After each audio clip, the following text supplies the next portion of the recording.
नमस्कार दोस्तों, लोकसभा चुनाव 2024 जारी है। 2 चरण कंप्लीट हो चुके हैं। तीसरे चरण के लिए चुनाव होना है। प्रचार प्रसार जोर जोर से चल रहा है। सत्ता पक्ष और विपक्ष आरोप प्रत्यारोप कर लगा रहे एक दूसरे के ऊपर। अब इस समय जो चुनावी मुद्दा है वो बन चुका है आरक्षण का, तीसरे चरण में आकर के कांग्रेस और उसके सहयोगी दल विपक्षियों का जो गठबंधन, एनडीए गठबंधन के लोग नेता कह रहे हैं जोर जोर से चिल्ला कर कि अगर भारतीय जनता पार्टी का अगुवाई वाली भारतीय सरकार जो है तीसरी बार सत्ता में आई तो वो ओबीसी, एससी और एसटी को मिलने वाले रिजर्वेशन को खत्म कर देगी और संविधान को बदल देगी। इसके काउंटर में भारतीय जनता पार्टी के स्टार प्रचारक प्रधानमंत्री नरेंद्र मोदी, गृह मंत्री अमित शाह, मुख्यमंत्री योगी आदित्यनाथ, ये सब जोर जोर से हर रैली में कह रहे हैं कि भैया हम संविधान बदलेंगे नहीं, रिजर्वेशन खत्म करेंगे नहीं। इसी को लेकर के रिजर्वेशन का मुद्दा इस समय पूरा तरह उछाल मारा हुआ है। अब यहाँ पे दिमाग लगाने वाली बात है कि Bharatiya Janata party reservation complete खत्म क्यों करेगी। वो भारतीय जनता पार्टी जो 2014 में 282 सीट के साथ पूर्ण बहुमत में आई थी, 2019 में 300 से ज़्यादा सीटें उसको मिली थी और 2024 में वो 400 पार का जो है ताल ठोक रही है कि लाएंगे। तो वो समाज के सभी वर्गों का वोट उसको पाने की आशा है।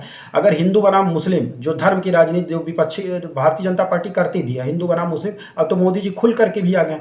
तो वो हिंदुओं का ही अगर लिया जाए तो सभी पक्षों का वो वोट लेंगे, सभी तबके का वोट लेंगे, जर्नल का, ओबीसी का, एससी का और एसटी का, सभी का वोट वो लेंगे। तो रिजर्वेशन कंप्लीट खत्म करके वो जाहिर सी बात है ओबीसी, एससी और एसटी को नाराज क्यों करेंगे, अपना वोट बैंक तो खत्म नहीं करेंगे। तो ये यहीं पे ये इनके जो कॉन्सेप्ट है पूरी तरीके से विपक्षी दलों का, कांग्रेस और इंडी गठबंधन का कि वो रिजर्वेशन खत्म करेंगे, तो बिल्कुल नहीं खत्म करेंगे। राहुल गांधी कल ही एक गुजरात की चुनावी रैली में कह रहे थे कि ओबीसी, एससी और एसटी की 90% आबादी है, इसकी हम जनगणना कराएंगे। अब जब 90% उनको पता है भैया तो काहे इसकी जनगणना कराने की जरूरत क्या है। अब वहाँ पर वो मैसेज दे रहे हैं कि अगर 90% आपकी आबादी है तो आप सरकारी नौकरियों में और सरकारी शैक्षणिक संस्थानों में डिवीजन आपकी आबादी के हिसाब से प्रतिनिधित्व होगा। तो वो जातिगत आधार पर समाज को बांटने की कोशिश कर रहे हैं और भारतीय जनता पार्टी चाहेगी कि धर्म के आधार पर बंटवारा हो तो पूरा वोट बैंक उसकी पॉलिटिक्स हो। तो सीधी सी बात है, आप यहाँ पे ज़्यादा दिमाग लगाने की जरूरत नहीं है। भारतीय जनता पार्टी धर्म की राजनीति करेगी और क्षेत्रीय दल जो है कांग्रेस करेंगे जात की राजनीति।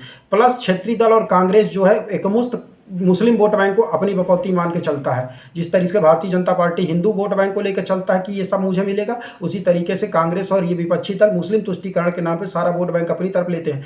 तो इनकी कोशिश होती है कि कांग्रेस और उसके सहयोगी दलों की कि भैया हमको जो है वो मुस्लिमों का पूरा बैंड और प्लस जातियों के आधार पे जो हमने गठबंधन किया, क्षेत्रीय दलों की राजनीति जो होती है जाति के आधार पर, तो उनके जातियों का वोट बैंक प्लस मुस्लिम वोट बैंक से हमको बैतरणी पार हो जाएगी और हम सत्ता में आ जाएंगे। और भारतीय जनता पार्टी हिंदू बनाम मुस्लिम करके सारे वोट बैंक के साथ सत्ता में आना चाहेगी। तो अब एससी, ओबीसी और एसटी को जो रिजर्वेशन है वो भारतीय जनता पार्टी कभी खत्म नहीं करेगी। कॉमन सेंस की बात है को समाज के सभी तबकों का वोट लेना है, सत्ता में उसको बने रहना, तो रिजर्वेशन कंप्लीट करने का, एबोलिश करने का, हटाने का उसको कहीं कोई फायदा नहीं होने वाला है।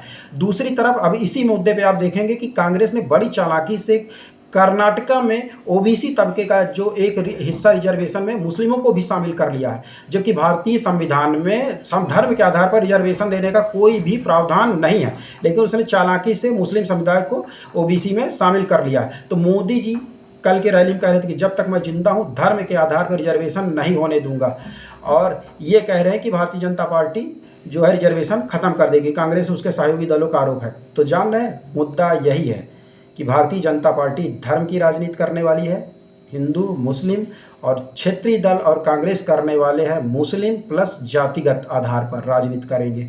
और इसी के आधार पर वो चुनाव में तीसरी बार मतलब भारतीय जनता पार्टी तीसरी बार सत्ता में आना चाहती है और ये जो है अपना 10 साल का सूखा दूर करके सत्ता में आना चाहते हैं। ये आर्थिक सर्वेक्षण की बात भी कर रहे हैं और उसके पीछे ये इंप्रेशन देना चाहता है कांग्रेस, ये देना चाहती है कि भैया ये पूंजीपतियों की सरकार है, तो इसने जो पूंजीपतियों का जो पैसा है आर्थिक सर्वेक्षण करके जिसके पास ज़्यादा होगा उठा करके तुम्हारी तरफ शिफ्ट कर देंगे। इतना आसान नहीं है, सारी चीज़ें इस देश में होने वाली नहीं है, लेकिन देश की निष्पक्ष भोली भाली जनता को ये बेवकूफ़ बनाने का एक प्रयास है। अब इसी क्रम में वो फर्जी वीडियो तक बना करके कांग्रेस पार्टी उसके मुख्यमंत्री तक इस मुद्दे में शामिल हो गए। तो जाहिर सी बात है दुनिया की सबसे लोकतांत्रिक व्यवस्था जिसमें 97 करोड़ ज़्यादा मतदाता शामिल हो रहे हैं, हमको बड़ा प्राउड है कि हम सबसे बड़े लोकतांत्रिक व्यवस्था हैं। इतनी 140 करोड़ की आबादी 21वीं सदी में उसका मुद्दा बन गया फर्जी वीडियो बना करके सर्कुलेट करना और वायरल करना। सोचने वाली बात है। कमेंट के माध्यम से आप भी अपनी राय रख सकते हैं। वीडियो अच्छा लगा हो तो लाइक करिए। Thank you very much.